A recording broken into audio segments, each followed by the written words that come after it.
নমস্কার বন্ধুরা, আমি শ্রাবণী। রোজকার মতো আজও আমি এসে গেছি তোমাদের একটা গল্প শুনতে আমরা ছোট বড় সবাই খুবই ভালোবাসি।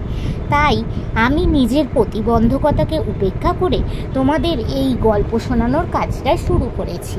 আমি তোমাদের রিকোয়েস্ট করছি, প্লিজ তোমরা তোমাদের এই বন্ধুটিকে একটু সাপোর্ট করো, তবেই আমি এই কাজে সফল হতে পারবো। তোমরা প্লিজ আমার চ্যানেলটা সাবস্ক্রাইব করো, লাইক করো, কমেন্ট করো ও শেয়ার করো।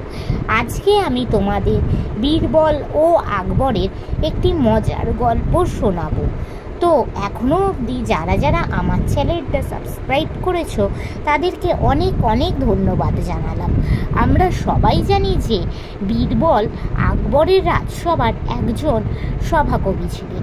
তিনি আকবরের সভায় তার বুদ্ধি, জ্ঞান ও তার চাতুর্যের জন্য খুবই বিখ্যাত ছিলেন। আমি তোমাদের আজকে বীরবলেরই একটি মজার গল্প শোনানোর চেষ্টা করব। গল্পটির নাম হলো রাজ্যের কাকের সংখ্যা। তো চলো গল্পটা শুরু করে দিই।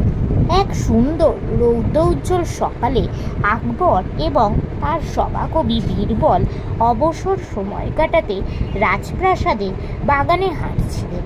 ঠিক তখনই আকবর ঠিক করলেন যে তিনি বীরবলের বুদ্ধি পরীক্ষা করবেন এবং তাকে একটি কঠিন প্রশ্ন জিজ্ঞাসা করার ছলে তার পরীক্ষা নেবেন।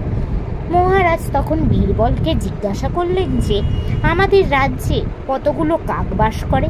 বীরবল রাজামশাইয়ের মনের মধ্যে কি চলছে সেটা বুঝতে পারলেন এবং কয়েক মুহূর্তের মধ্যে বীরবল তার উত্তর দিলেন যে রাজামশাই, এ রাজ্যে ৮০,৯৭১খানি কাক বাস করে। এই কথা শুনে তো রাজা বিস্মিত ও চমকিত। তিনি বীরবলকে আরও পরীক্ষা করার জন্য জিজ্ঞাসা করলেন যে যদি এর থেকে বেশি কাক এই রাজ্যে থাকে তবে কি হবে। তখন বীরবল বলল রাজামশাইকে, তাহলে সেই কাকগুলো অবশ্যই অন্য কোনো রাজ্য থেকে আমাদের রাজ্যে বেড়াতে এসেছে। তখন রাজামশাই বীরবলকে আবার জিজ্ঞাসা করলেন যে আর যদি এর থেকে কম কাক থাকে তখন কি হবে।